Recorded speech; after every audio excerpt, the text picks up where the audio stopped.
Mi nombre es Elena Gutiérrez. Digo esto ahora, en voz alta, porque durante los últimos 6 meses sentí que había perdido mi nombre, mi identidad, mi voz. Me convertí en una sombra que observaba. Tengo 54 años y soy catedrática de literatura en la Universidad de Guadalajara. Mi vida siempre ha sido el orden, la estrategia, la interpretación de textos complejos. Nunca imaginé que mi texto más difícil de descifrar sería la vida de mi propia hija. Hace una semana estaba parada en el pasillo helado del Hospital Civil de Guadalajara. El olor a desinfectante y desesperación me quemaba la nariz. Mi hija, Sofía, acababa de ser ingresada de emergencia. 6 meses atrás me había anunciado su embarazo con una sonrisa forzada y unos ojos vacíos que no supe leer. Su esposo, Ricardo, un ingeniero civil con ambiciones desmedidas y un ego del tamaño del Cerro de la Reina, había estado a su lado todo el tiempo. Un hombre que se veía perfecto en las fotos de Instagram, un pilar de la sociedad tapatía, un monstruo detrás de puertas cerradas.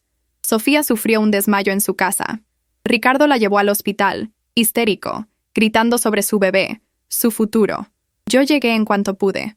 Ricardo, con su traje de marca y su reloj caro, estaba en la sala de espera actuando el papel del esposo preocupado, limpiándose una lágrima falsa. Lo observé desde la distancia. Algo en la forma en que su boca se torcía ligeramente cuando creía que nadie lo veía, me dijo que el miedo que sentía no era por Sofía, sino por algo que él pudiera perder. El doctor Juan Morales, un ginecólogo de prestigio, salió de la sala de urgencias. Era un hombre mayor, de rostro cansado, que había atendido a Sofía desde la adolescencia. Hizo un gesto hacia una pequeña oficina, de esas destinadas a dar malas noticias. Ricardo se levantó para seguirnos, pero el doctor, con una cortesía fría, le dijo: «Solo necesito un momento con la madre, ingeniero. Permítanos». Ricardo dudó. Su mandíbula se tensó. Le lancé una mirada que no permitía discusión, la mirada que usaba cuando un alumno intentaba discutir una calificación reprobatoria. Se quedó quieto. Entramos en el despacho. El doctor Juan cerró la puerta de madera oscura con un golpe sordo, un sonido que pareció sellar nuestro destino. Me senté frente a su escritorio, mi espalda recta, mi corazón latiendo a un ritmo desordenado. «Doctor, ¿qué pasa? ¿El bebé está bien?» El doctor se quitó los lentes y los frotó con un pañuelo. No me miró a los ojos. Miró la pared detrás de mí, como si estuviera leyendo una inscripción invisible. «Elena, la razón del desmayo de Sofía es una anemia severa, por desnutrición y estrés crónico. Necesita transfusión urgentemente». Respiré aliviada. Eso era terrible, pero tratable. ¿Y el embarazo? ¿Está en riesgo? El doctor finalmente levantó la vista. Sus ojos, normalmente amables, estaban cargados de una pena profesional, esa tristeza que ven los médicos al borde de la ley. Se inclinó sobre el escritorio y bajó la voz a un susurro, tan bajo que tuve que esforzarme para escuchar por encima del zumbido del aire acondicionado. «Elena, necesito que escuche esto con calma. No hay bebé. Sofía nunca ha estado embarazada». La palabra se estrelló contra mí como un camión en la avenida Lázaro Cárdenas. Nunca. Me quedé en silencio, procesando la negación total de la realidad que me había sido vendida durante 6 meses. La ecografía que me había mostrado, la panza de Sofía, que pensé que crecía, los antojos. «No entiendo, doctor. ¿Abortó? ¿Sufrió una pérdida espontánea?» El doctor Juan se frotó el puente de la nariz. «No, no hubo pérdida porque no había nada que perder. Y, Elena, esto es lo difícil. Sofía no puede concebir». Sentí un frío que no tenía nada que ver con el aire acondicionado. «¿Qué? ¿Cómo que no puede? ¿Tiene algún problema de fertilidad? ¿Se detectó en los análisis?» El doctor me miró con una intensidad grave. Se acercó más, y su susurro se hizo aún más urgente. «Conspirador, casi traidor al protocolo médico. Hace aproximadamente 1 año, Sofía sufrió un daño irreversible en su útero, un trauma tan severo que... No fue un tumor, no fue una enfermedad, fue una cirugía, o un ataque. No puedo determinar el origen legal. Pero Elena, Sofía tuvo una histerectomía parcial de emergencia. Alguien, en algún lugar, la operó para remover lo que la hacía fértil. O la golpeó tan brutalmente que destruyó la posibilidad. Me quedé inmóvil. Mi mente, que siempre funcionaba con la lógica de un reloj suizo, se paralizó. Mi hija me había mentido sobre el embarazo, un detalle que ya era una grieta en la verdad. Pero la razón de la mentira era un abismo. Alguien le había quitado la capacidad de ser madre, y si había mentido, era por miedo. Y si era por miedo, el responsable estaba muy, muy cerca. ¿Podría haber sido un accidente?, pregunté, mi voz sonando como grava. El doctor negó lentamente. Las cicatrices internas que vimos, la naturaleza de la lesión, sugieren un evento traumático, violento, o peor aún, una intervención no deseada. Y por la forma en que Sofía reacciona al dolor físico, por su miedo a hablar de cualquier cosa relacionada con Ricardo, no estoy presentando cargos, Elena. Solo le estoy susurrando la verdad que un marido influyente como Ricardo puede silenciar fácilmente en un hospital privado. El útero de Sofía está destrozado, Elena, y no fue por amor. Me levanté sin darme cuenta. Mis manos, mis puños, estaban apretados tan fuerte que sentía las uñas incrustándose en las palmas. No sentí el dolor. Solo sentí la lava hirviente de una rabia que no había conocido en mis 54 años. Una rabia pura, protectora, fría en su determinación. El doctor Juan me entregó unos papeles. Estos son los informes preliminares que confirman la anemia y la desnutrición. Los informes completos de las lesiones internas están encriptados en mi sistema. No puedo entregarlos legalmente, pero usted tiene mi palabra y mi código moral. Salga de aquí y actúe como si solo hubiera hablado del estado de salud general de Sofía. Mantenga la calma. Ricardo la está esperando. Asentí, forzando mis músculos faciales a componer una máscara de preocupación materna ordinaria. Salí de la oficina y me encontré con Ricardo. ¿Y bien, Elena? ¿Mi hijo está a salvo?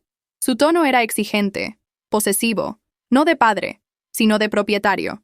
Lo miré, viendo a través de su fachada pulcra. Vi al depredador que había lastimado a mi hija hasta el punto de la mutilación, la humillación de la mentira y el intento de inanición. El shock se había ido. Quedaba solo la estrategia. El doctor dice que Sofía está desnutrida y anémica, dije, manteniendo la voz firme pero normal. Necesita descanso y transfusión. Dice que el bebé está bien, pero que debemos tener mucho cuidado con el estrés. Nos quedaremos aquí un par de días. Ricardo sonrió, un destello de alivio cruzando sus ojos. El alivio de que su fachada, su hijo imaginario, seguía siendo útil. Te lo dije. Es una exagerada. Siempre le digo que coma. Necesita concentrarse en mi hijo. Me di la vuelta. Si antes solo había desconfianza, ahora había certeza. Mi hija no podía estar embarazada. Y el hombre que había mentido y herido estaba justo aquí. Esa noche no dormí. Me senté en la incómoda silla al lado de Sofía, observando su rostro pálido, conectado a tubos. Ella era una cáscara de la joven vibrante que había sido. Sofía, que había estudiado diseño gráfico, que amaba la música, que reía con el estómago. Ahora era un fantasma. Yo había sido ciega. Estaba tan ocupada con mi carrera, con mis libros, con mi propia vida, pensando que mi hija estaba bien, casada con un buen partido en Guadalajara, que no noté que su luz se apagaba. Recordé los últimos 3 años. Sofía y Ricardo se casaron rápidamente. Al principio, era el cuento de hadas de la alta sociedad. Luego, las llamadas se hicieron menos frecuentes. Ella siempre estaba ocupada. Si venía a visitarme a mi casa, Ricardo siempre estaba allí, o la llamaba cada media hora para saber dónde estaba, con quién estaba, qué hacía. Lo disfrazaba de amor. Es tan protector, me decía Sofía, sus ojos siempre esquivando los míos. Hace un año me preocupó que hubiera perdido mucho peso. Le pregunté, ¿es el estrés de la chamba, mami? Y la dieta, ya sabes. Mentiras. Ahora lo sabía. El daño no era solo físico, era sistemático. La mentira del embarazo era el ápice de su control. ¿Por qué forzar una mentira tan grande? Para aislarla completamente, para obligarla a centrarse en el falso bebé, para cortar cualquier conexión con su vida anterior. Y la razón por la que Sofía cooperó con la farsa, la mutilación. Ricardo la había herido de tal manera que cuando ella trató de escapar o de negarse, él utilizó esa herida como leverage. Tal vez le dijo que la dejaría morir, o que la usaría en su contra. No podía saberlo, pero mi estómago se revolvía con la certeza de la maldad. Mi rabia se enfrió y se convirtió en acero. No iba a llamar a la policía, no de inmediato. Yo, la académica, la mujer de letras, conocía los sistemas mejor que nadie. En México, la denuncia por violencia intrafamiliar contra un hombre con dinero y conexiones como Ricardo se ahoga en burocracia, corrupción o simplemente en la indiferencia policial, impunidad. Y si él era arrestado, saldría bajo fianza en horas, furioso. Y Sofía, que ya había intentado mentir para protegerlo, o por miedo, sería vulnerable a la represalia final. Tenía que hacer esto a mi manera, como Kenia, la abogada del texto de referencia. Yo era Elena, la estratega, la que disecciona argumentos y refuta falsedades. El juego de Ricardo era una mentira, y yo iba a destruirla con la verdad. Mi plan se formó en la oscuridad de la habitación del hospital. Iba a necesitar ayuda profesional y confidencial. Y lo más importante, evidencia irrefutable, grabada legalmente. Mi primer movimiento fue llamar a Patricio. Patricio había sido mi mejor estudiante hace 10 años. Ahora era un detective privado, especializado en fraudes corporativos en Ciudad de México. Era meticuloso, discreto, y me debía un par de favores grandes. Lo llamé a las 3 de la mañana. Su voz sonaba ronca. «Patricio, soy Elena Gutiérrez». «Maestra Elena, no manches. ¿Qué onda? ¿Está todo bien?» «No, Patricio. Nada está bien. Necesito que vengas a Guadalajara mañana. Te voy a pagar lo que pidas. Necesito que investigues un infierno personal. El esposo de Sofía, Ricardo Velasco. Necesito grabaciones de audio y video. Legales. Necesito su historial financiero, sus deudas de juego, sus movimientos, sus debilidades. Tienes que ser una sombra. Y nadie, absolutamente nadie, debe saber que estás trabajando para mí». Patricio, que conocía la gravedad de mi tono, solo dijo: «Estoy en el vuelo de las 6 a.m., maestra. Mándeme la dirección». Y el anticipo. El resto de la mañana lo pasé documentando. Saqué mi celular y discretamente fotografié el rostro pálido de Sofía, sus brazos delgados, las marcas que vi en sus muñecas al cambiarle la bata, fotografías de la mentira que vivía. Luego, le pedí a una enfermera de confianza que me diera copias discretas de los informes de ingreso y los análisis de sangre, excusándome con que Ricardo era descuidado. Cuando Ricardo regresó al hospital al mediodía, actuó el papel del hombre que ha perdonado una pequeña indiscreción. «Mi amor», dijo besando la frente de Sofía, que solo gimió débilmente. «¿Ves, Elena? Te dije que tenía que comer. Es su culpa por no cuidarse para nuestro bebé». Me tragué la bilis. «Ricardo, el doctor insiste en que el estrés es peligroso. Necesitas relajarte». «Yo estoy relajado», espetó. «Pero estoy harto de que Sofía sea tan frágil.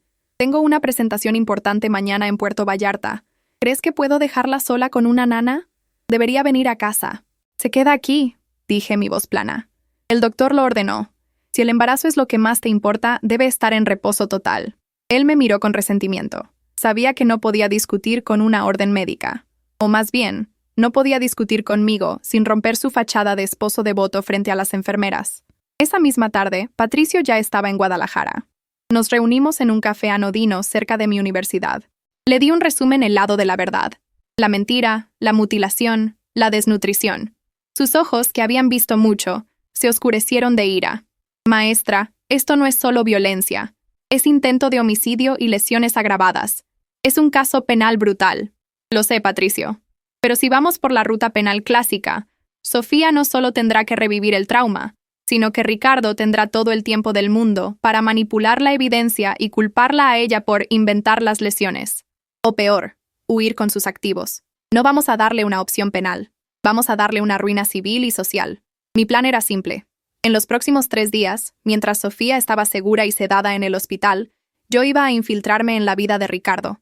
Necesitaba pruebas de que él era el culpable de la agresión y de que él la mantenía aislada.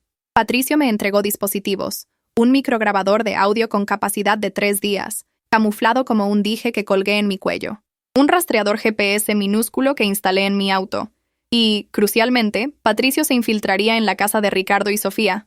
La casa, que estaba a nombre de Sofía, un detalle que Ricardo había olvidado convenientemente, pensando que la tenía por el cuello, era legalmente de ella. Patricio, como mi asistente de limpieza profunda y seguridad, instaló cámaras de seguridad discretas en los puntos clave de la sala y la oficina de Ricardo, todas alimentadas por batería de larga duración y con streaming seguro. Todo legalmente dentro de la propiedad de la víctima. Al día siguiente, Ricardo regresó de Puerto Vallarta, irritado. Fue directamente a casa, sin pasar por el hospital. Esto era perfecto. Le dije que iba a ir a casa de Sofía para asegurarme de que la casa estuviera limpia y lista para el regreso del bebé. Él solo asintió, dándome las llaves. Pensaba que yo, la profesora, solo iría a desempolvar. ¡Qué ingenuo! Entré a la casa en un exclusivo fraccionamiento de Zapopan. La casa olía a orden superficial y miedo. Todo estaba prístino, pero bajo el barniz sentí la opresión, la pesadez de los abusos silenciosos. Ricardo estaba en su oficina, trabajando en la laptop, o al menos, fingiendo hacerlo. «Elena, qué bueno que viniste. ¿Puedes hacerme un café? Y de paso, verifica que el refrigerador esté lleno. Sofía es tan despistada que nunca compra nada decente». Su tono era de patrón. Le traje el café. Mientras él bebía, yo me movía por la casa, no limpiando, sino catalogando, buscando los signos que no había visto antes. Encontré el diario de Sofía escondido bajo el colchón. Lo hojeé rápidamente. No había confesiones explícitas de violencia, pero sí un patrón aterrador de culpa y autodesprecio. Enero 12. Ricardo me gritó porque la cena se quemó. Dijo que soy inútil. Creo que tiene razón. Solo sirvo para arruinar las cosas. Marzo 5. El médico dijo que no puedo tener hijos. Me dijo que era por el golpe, pero yo sé que es mi culpa. Le dije a Ricardo que estoy embarazada. No puedo perderlo. No puedo estar sola. Me dijo que mientras finja bien, me dejará quedarme. Me detuve. El golpe. La mentira. El chantaje emocional. Él sabía que ella no podía concebir, y había forzado la farsa para mantenerla bajo su pulgar. La herida física era solo una herramienta de control, el arma más efectiva. Había desmantelado su futuro para asegurar su presente. La rabia me recorrió, pero la mantuve bajo llave. No era momento de explotar. Era momento de construir el caso.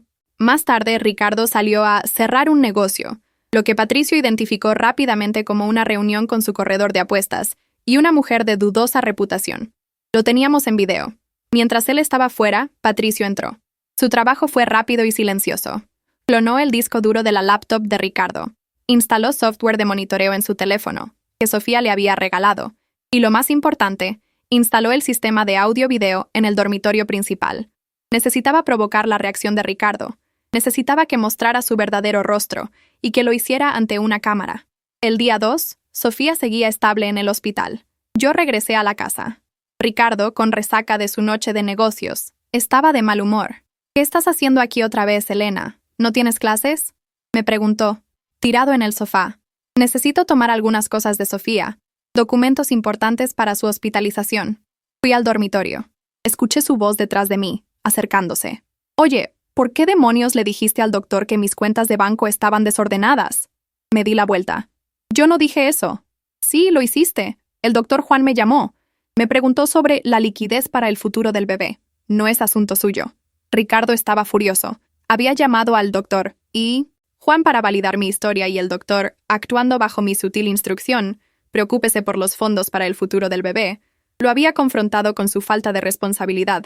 El doctor se preocupa por tu hijo. Él sabe que tienes deudas. ¡No tengo deudas!, gritó. Dio un paso hacia mí. Su cuerpo era grande, sólido, acostumbrado a imponer. Su rostro se puso rojo. Vi el mismo brillo en sus ojos que Kenia había visto en Marcus. El brillo del control perdido. Escúchame, suegra, siseó, acercándose peligrosamente. Esta casa, mi esposa, mi vida, es mía. Tú no eres nadie aquí. Eres una profesora vieja y solitaria. Si intentas meter tus narices en mis asuntos, te juro por Dios que pagarás. Te haré la vida imposible. Te arruinaré la reputación en la universidad. Me quedé quieta. Mi corazón latía fuerte, pero mi cuerpo estaba en calma. Había practicado esto en el gimnasio, en mis clases de defensa personal que había retomado discretamente hace meses. No iba a ceder. ¿Me estás amenazando, Ricardo? Mi voz era un hilo, pero tenía la dureza de la obsidiana. Es una advertencia. No me hagas enojar. Ya tengo suficiente con la inutilidad de Sofía. Y si sigue así, se va a arrepentir. Yo la puse en esa cama, ¿sabes? Por no obedecerme. Y no me importa si el puto bebé muere si ella sigue siendo una rebelde. Bingo. Él había confesado dos cosas cruciales. La amenaza y la admisión de que la había puesto en el hospital. O al menos, de que la violencia previa había resultado en su estado actual. Todo estaba en el micrófono de mi dije. Se abalanzó hacia mí. No para golpearme, sino para intimidarme. Para cerrarme el paso. Usó su peso y su altura. Un movimiento clásico de dominación.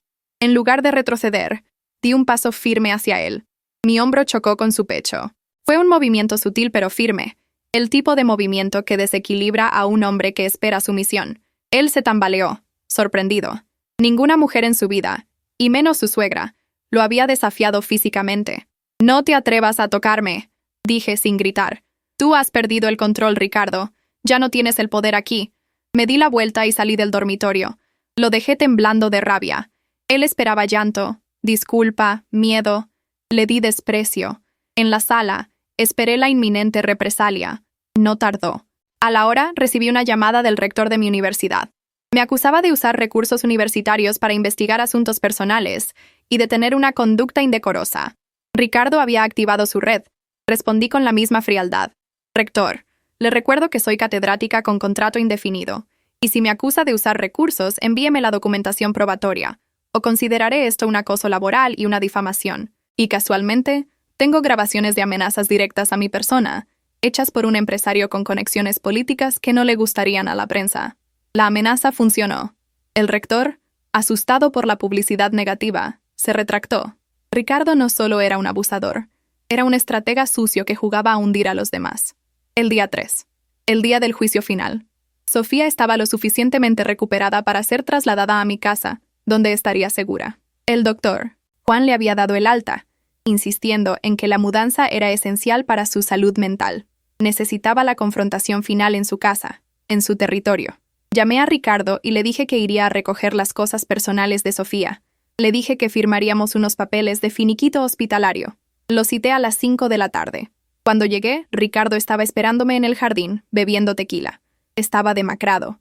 El control se le escapaba, y lo sabía. Elena, tenemos que hablar de Sofía. Está siendo histérica. No puedo creer que el doctor la dejara salir.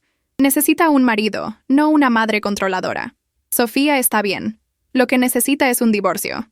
Solté la palabra como si fuera una bofetada. Él se rió, una risa seca y sin humor. Un divorcio. No me hagas reír. ¿Con qué dinero va a pagarte? ¿Crees que una profesora de literatura puede luchar contra mi equipo legal?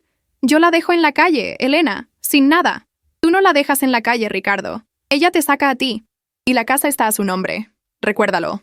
Entramos en la sala. Patricio y yo habíamos trabajado toda la noche reuniendo el expediente.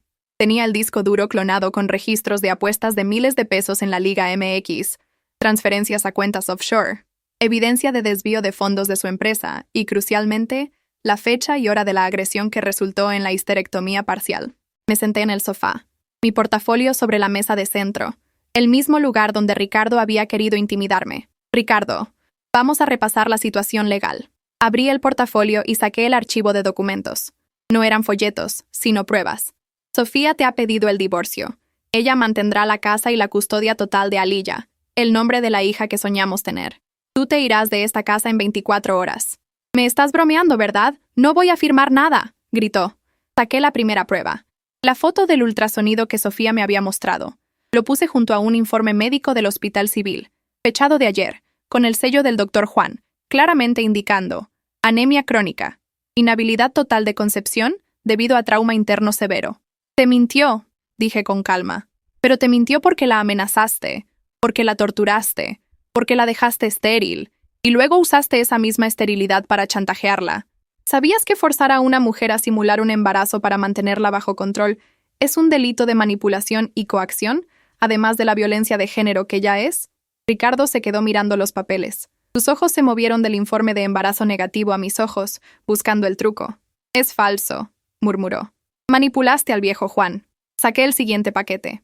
DVD con la etiqueta Día 2 Oficina. Esto es un regalo de Patricio. Contiene la grabación de audio, completamente legal, ya que fue realizada en la propiedad de Sofía, donde tú la amenazaste con hacerme daño y admitiste que habías puesto a Sofía en esa cama por desobediencia. Le puse play a un clip corto. Su voz, cruda, ebria, llena de rabia.